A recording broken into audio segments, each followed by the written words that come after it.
Hey, what's up everybody? Video 44 coming at you in another video. All right, so my LA Lakers have won the knockout round against the Phoenix Suns.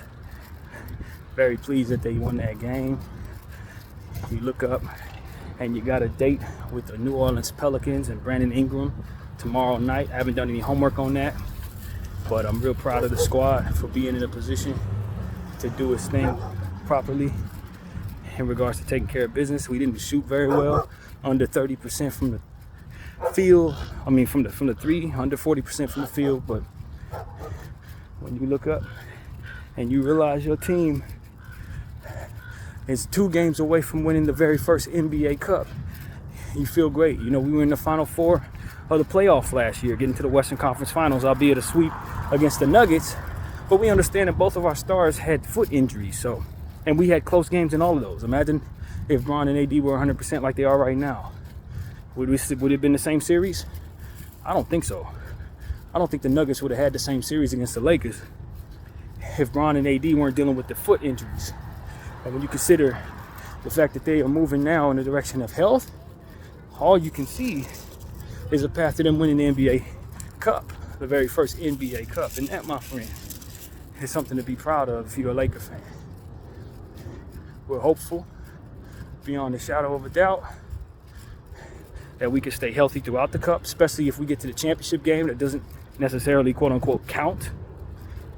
That's my fear, is that guys get injured in that game, which doesn't come into play in regards to the season stats or whether or not you're winning a season series against that specific team, although it's an Eastern Conference team for us, so it wouldn't be that. But you know what I'm saying? It don't count. So you don't want... It does count in the sense that you're winning a championship game. It's a championship game, but that's the worst game to get injured in. It's just like getting injured in an all-star game. You do not want that. So that's my only worry in regards to all teams, not just my team, but just in general. Nobody get hurt in that championship game. But, you know, feel great about this one. The semifinal game does count, you know. And one thing that I've come to understand that I wasn't really sure about, but now I am, is when we play the Phoenix Suns in this last game here, because it did count and we already had 2 wins against them already, even though we still see them twice after that, we've won the season series. So for some reason it comes down to whether or not we play the Suns in the playoffs and we have the same record, we have home court advantage against the Suns. So that's something to definitely be pleased about, Laker fans. I tell you, I didn't realize that was the case. I thought it wouldn't count in regards to the season series, but it does. And so that is something to be happy with, rather, not concerned with, and we can go forward knowing that our team, if seeing the Suns, starts here in our building. And so at this point, now we got another game to play, and the New Orleans Pelicans, Brandon Ingram, Zion Williamson, Herb Jones, Jose Alvarado. And I'm going to say this now. I don't know where my mind is going to be tomorrow. I would imagine when I'm thinking about the Pelicans, I have yet to mention this, but this is the most important thing about playing against the Pelicans. Jose Alvarado's stealing ways. He is going to hide out in the corner, try to steal the ball from the inbound. He's going to try. He's going to try. There's $500,000 on the line for him when this. He's going to try. So the Lakers need to be ready for that. I've yet to forget to tell us this, but I'll make sure I put it in this video.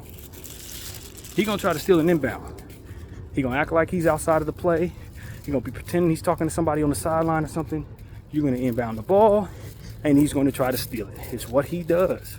And I've always said, you ain't never going to catch me off guard with that, Jose.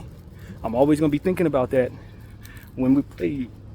I don't know how many teams are thinking about that every single time they play him, but that's the first thing that comes to mind when I think of the Pelicans. Not Zion, not CJ, not BI. It's Jose and his thieving ways. It's the most important thing to remember about the Pelicans, because he's going to catch you off guard with that. He catches most people off guard with that, but I promise you, he would never catch me, because that's all I'm damn thinking about when I see the Pelicans. So that's something I want people to understand. You check out all the Pelican videos we've had since he's been in the league, and we talk about us playing that team. I never forget to tell y'all that. You ain't catching me with that.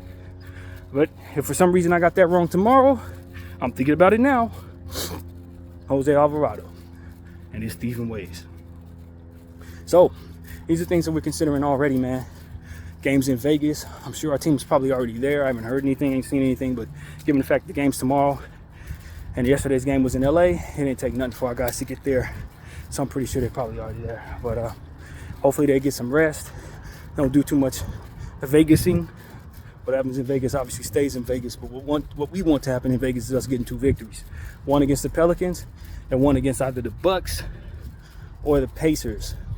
Now I'm wondering if they have a specific floor for the Vegas situation. I haven't seen them reveal one, or if they're going to give the home team their traditional floor. I'm not really sure how they're going to do it, but it is something curious to me if they have a specific floor that has that same template for this specific set of games.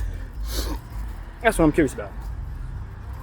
Also, not to get ahead of myself, but if we do beat the Pelicans and the Bucks do win, that's a tough situation. But the thing about seeing the Bucks early in the season is that we don't see them until the end of the season. We saw them in the preseason, and if we were to win the championship or get to the championship and they do, we would see them now. Other than that, you don't see them till almost the end of the season. So I thought that was a really strange setup in the schedule. And if we do happen to see the Bucks in the championship, there will be people who think that that was set up with the intention of the Lakers actually already having it set up so that they would play the Bucks. Something to look at. Probably nothing, but it may be something. So that's pretty much what I gotta say, man. I'm gonna head back in there and do some things in the house. But I wanted to get you all this quick Laker video. Congratulations to the LA Lakers and getting into the semi-final round, punching our ticket to Vegas and beating the Phoenix Suns for the 3rd time this season. My name is BDF44. I want to thank you all for watching.